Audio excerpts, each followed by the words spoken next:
दोस्तों, यह ऐसी कहानी है जो दिल को दहला देगी। थोड़ा समय निकाल कर जरूर सुने।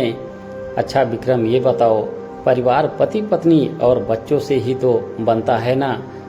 बिल्कुल सनी, परिवार पति पत्नी और बच्चों से ही बनता है, पर आदर्श परिवार में माता पिता भी शामिल होते हैं, यानी 3 पीढ़ी।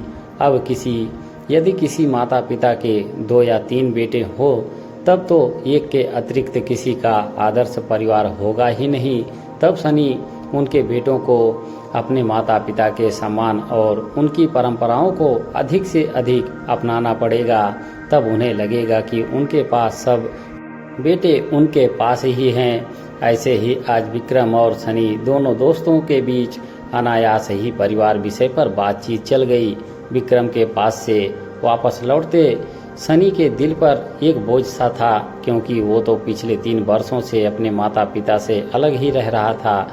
इतना ही नहीं, पिछले वर्ष जब गुड़िया का जन्म हुआ तब भी उसने उन्हें सूचना तक नहीं दी थी। वो तो उन्हें किसी और से पता चला तो वह दौड़े चले आए। 3 दिन रहे गुड़िया को तो माँ बस अपनी ही गोदी में ले लाड ही लड़ाती रही, पर सुमन को अपना आना सुहाया नहीं रहा था। मौका मिलते ही कह देती, कब जाएंगे। मैं खुद भी अपने को उन सब की उपस्थिति में असहज महसूस कर रहा था। असल में हमें उनके बिना रहने की आदत सी बन गई थी। आज जब विक्रम ने आदर्श परिवार की परिभाषा में माता पिता की अनिवार्यता बताई, तब से सनी एक अनजाने अपराध बोध से घिर गया।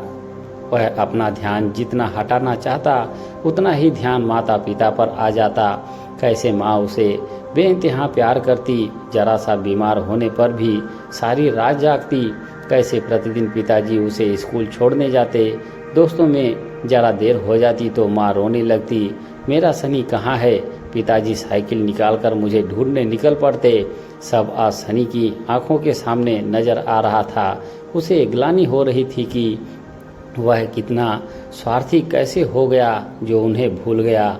गुड़िया के जन्म के समय बिना बुलाए अम्मा और पिताजी के प्रति आई सोच सनी को धिक्कार रही थी। तभी उधर से आ रहे ट्रक ने सनी को टक्कर मार दी। लहूलुहान सनी को किसी भले मानुस ने हॉस्पिटल में दाखिला करा दिया और जेब से निकले कार्ड पर अंकित नंबर पर डायल कर उसके घर को भी सूचित कर दिया। सनी के एक्सीडेंट की बात सुन सुमन के तो हाथ पांव ही फूल गए। छोटी सी गुड़िया को किसी तरह संभाल बदहवासी सुमन ऑटो ले हॉस्पिटल की ओर भागी।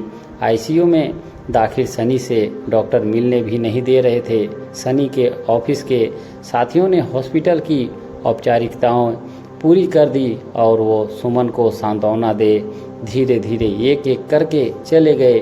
पूरे हॉस्पिटल में अकेली रह गई सुमन अपनी नन्ही गुड़िया के साथ। शहर की भीड़ में आज उसे वीराना नजर आ रहा था। सुमन को दूर दूर तक ऐसा कोई दिखाई ही नहीं दे रहा था कि जो उसके दुख को बांट सके, उसका सहयोग कर सके। रह रहकर सास ससुर देवर का ध्यान आता, पर किस मुंह से उन्हें बुलाए।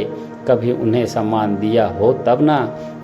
सनी की हालत देख अपने मन को कड़ा कर आखिर सुमन ने अपनी सास को सनी के एक्सीडेंट की खबर दे ही दी।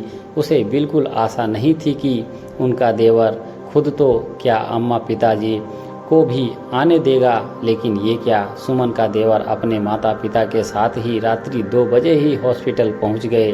अम्मा का रो रो कर बुरा हाल था। पिताजी अम्मा को संभाल रहे थे। देवर हॉस्पिटल में अपने भैया की हालत की जानकारी ले रहा था। सुमन अवाक होकर देख रही थी कि कैसे वे इन 3-4 घंटों में ही अकेली से परिवार वाली हो गई थी। माँ सुमन की गोद से गुड़िया को ले उसे अपने से चिपका कर कह रही थी, बेटा चिंता मत कर, तेरे सनी को कुछ नहीं होगा, हम है ना। सुमन सोच रही थी कि इनसे मैंने इनके बेटे सनी को छीना था, जो आज भी अपने बेटे को कह रही हैं तेरे सनी को कुछ नहीं होगा। एक माँ आखिर अपनी बहू को और क्या बहुमूल्य उपहार दे दे, तो दे दिया अपना बेटा। सुमन अम्मा के पैर पकड़कर रोई जा रही थी। माँ समझ रही थी कि ये सनी के लिए रो रही है, पर सुमन आज प्रायश्चित कर रही थी अपनों का अपने द्वारा नकारने का। 15 दिन बाद सनी घर वापस आ गया। देवर, अम्मा, पिताजी वापस जाने की तैयारी कर रहे थे और सुमन यह सब देख दौड़कर अम्मा जी से चिपट गई और बोली, माँ मत जाओ, मुझे भी शामिल कर लो परिवार में। बिस्तर पर लेटा सनी आकाश की ओर देख हाथ जोड़ रहा था। भगवान के आज उसके परिवार की परिकल्पना पूरी हो गई थी। दोस्तों, कहानी कैसी लगी और आपकी क्या राय है कमेंट बॉक्स में ज़रूर लिखें। धन्यवाद।